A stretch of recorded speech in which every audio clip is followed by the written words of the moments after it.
नमस्कार दर्शकों। भारत देश संतों की भूमि कहा जाता है। इस पवित्र भूमि पर अनेकों संत, भक्त, ऋषि मुनियों से लेकर देवी देवताओं के अवतारों का जन्म हुआ है। आज हम आपको भगवान श्री कृष्ण जी की लीला के साथ संत कबीर जी, जिन्हें भक्तिकालीन संत के रूप में भी जाना जाता है, उनकी लीलाओं का वर्णन करेंगे एवं जानेंगे ऐसे तथ्य जो चौंका देने वाले होंगे। भगवान श्री कृष्ण जी की किन लीलाओं के कारण लोग उन्हें परमात्मा मानने लगे और पुरुषोत्तम जानकर उनकी भक्ति करने लगे। आज आपको श्री कृष्ण जी की लीला व परमेश्वर कबीर साहिब जी की मिलती जुलती लीला बताकर स्पष्ट करेंगे कि कौन समर्थ शक्ति है और कौन जीवन वृद्धि करने में सक्षम है। कौन है वो सर्वोच्च परमात्मा जो तीनों लोकों समेत 21 ब्रह्मांडों का भी पालन पोषण करता है। अब हम दोनों की लीलाओं का भेद स्पष्ट करते हैं, तो चलिए शुरुआत करते हैं। दर्शकों, हम जानते हैं कि श्री कृष्ण जी का जन्म कंस राजा की कारावास में बंद उनकी बहन देवकी और वासुदेव से हुआ था। रातों रात वासुदेव श्री कृष्ण को यशोदा के पास छोड़कर आ गए थे, क्योंकि कंस को यह भविष्यवाणी हुई थी कि उसकी मृत्यु का कारण बनने वाला अब पैदा होगा, और इसीलिए उसने अनगिनत नवजात शिशुओं की हत्या की। तो वहीं पूर्ण ब्रह्म कबीर साहिब जी जब पृथ्वी पर आए तो वे जननी से जन्म लेकर नहीं, बल्कि सह शरीर कमल के पुष्प पर लहर तारा में अवतरित हुए। ऋग्वेद मंडल नंबर 10 सूक्त 4 मंत्र 3 के अनुसार पूर्ण परमेश्वर का जन्म जननी से नहीं होता। ये भी सर्व प्रसिद्ध है कि श्री कृष्ण जी गायों का दूध पीते थे और माखन खाते हुए बड़े हुए, जिस कारण उन्हें लोग प्रेम से माखन चोर बुलाने लगे थे।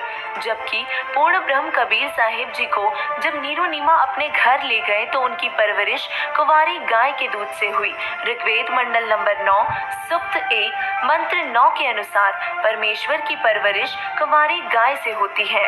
दर्शकों, राजा मोर ध्वज की कथा से हिंदू समाज बखूबी परिचित है, परंतु हिंदू समाज जानता है कि किस प्रकार भगवान श्री कृष्ण जी ने अर्जुन के एकमात्र भक्त होने के अभिमान को तोड़ने के लिए एक ऋषि के रूप में मोर ध्वज के घर गए। वो अपने शेर के भोजन के लिए राजा और रानी के हाथों से ही पुत्र ताम्रध्वज का सिर कटवा दिया, और फिर ताम्रध्वज की एवं मोर ध्वज की भक्ति से प्रसन्न होकर उसे जीवित कर इस लीला से अर्जुन का भ्रम भी मिटा दिया कि केवल वही सर्वोत्तम भक्त है। अब एक और लीला के बारे में आपको बताते हैं जो परमेश्वर कबीर साहिब जी ने भी की थी, जिसके विषय में बहुत ही कम लोग जानते हैं। ये कथा है सेऊ व सम्मन की। जी हाँ, सम्मन नाम का एक चूड़ी बेचने वाला मनिहार जो अपनी पत्नी नेकी एवं पुत्र सेऊ के साथ रहता था। वह इतना निर्धन था कि कई बार वे सपरिवार भूखे ही सो जाया करते थे, किंतु वे अपने पूज्य गुरुदेव कबीर साहिब जी के परम भक्त थे। एक दिन कबीर साहिब जी अपने 2 भक्तों के साथ सम्मन के घर पर पधारे और कबीर साहिब जी कमाल का सेवा को लेकर अभिमान तोड़ना चाहते थे। गुरुजी को आया देख सम्मन का परिवार बड़ा प्रसन्न हुआ। गुरुजी व भक्तों के लिए उन्होंने बैठने की व्यवस्था की एवं भोजन का आग्रह किया।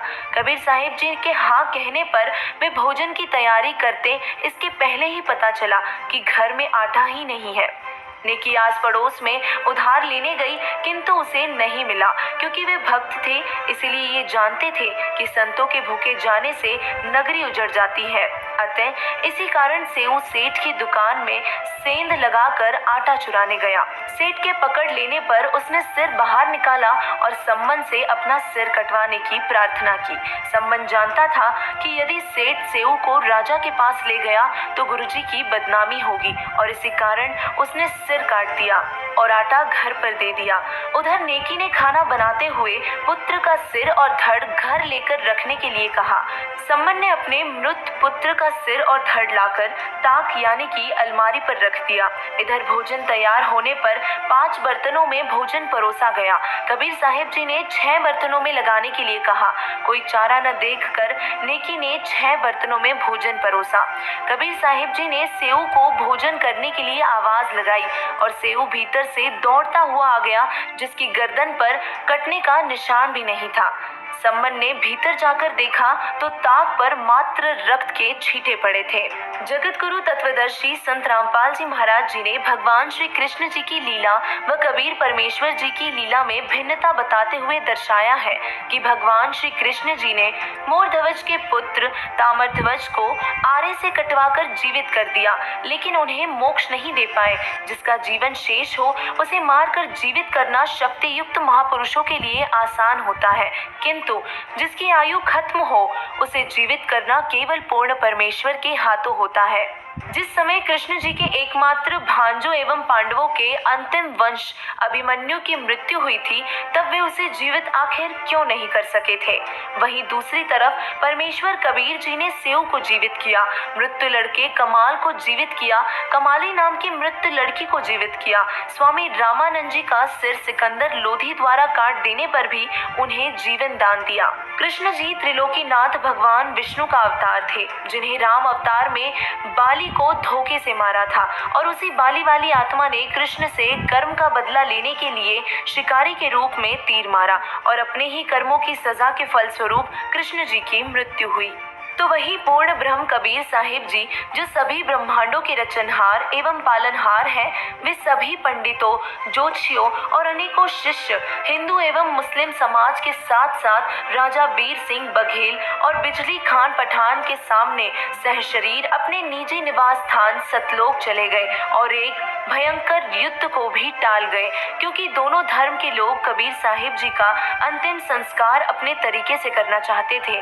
तब कबीर साहिब जी ने सभी को युद्ध ना करने की चेतावनी दी एवं जो कुछ मिले उसे आधा आधा बांटने के सख्त आदेश दिए, और इसी तरह एक बड़ा गृह युद्ध टला। अपने कर्म स्वरूप मृत्यु को श्री कृष्ण जी नहीं टाल पाए।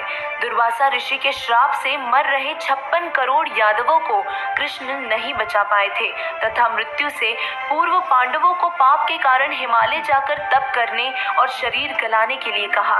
तो वही पूर्ण परमेश्वर कबीर साहिब जी ने अनेकों कर्म बंधन एवं पाप नष्ट किए हैं, लोगों को रोग मुक्त किया, जिनमें सिकंदर लोधी, जिसे जलन का भयंकर रोग था, शामिल है।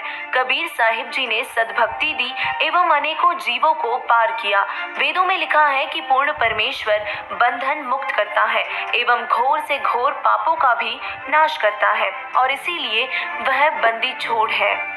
उन्हीं परमेश्वर कबीर साहिब जी की सद्भक्ति करने से ही साधक पूर्ण मोक्ष प्राप्त कर सकता है, और वर्तमान में केवल जगत गुरु तत्वदर्शी संत रामपाल जी महाराज जी ही वो सद्भक्ति दे रहे हैं, जिससे साधक जन्म और मृत्यु के रोग से छुटकारा पा सकता है और अमरधाम सतलोक में स्थायी निवास प्राप्त कर सकता है।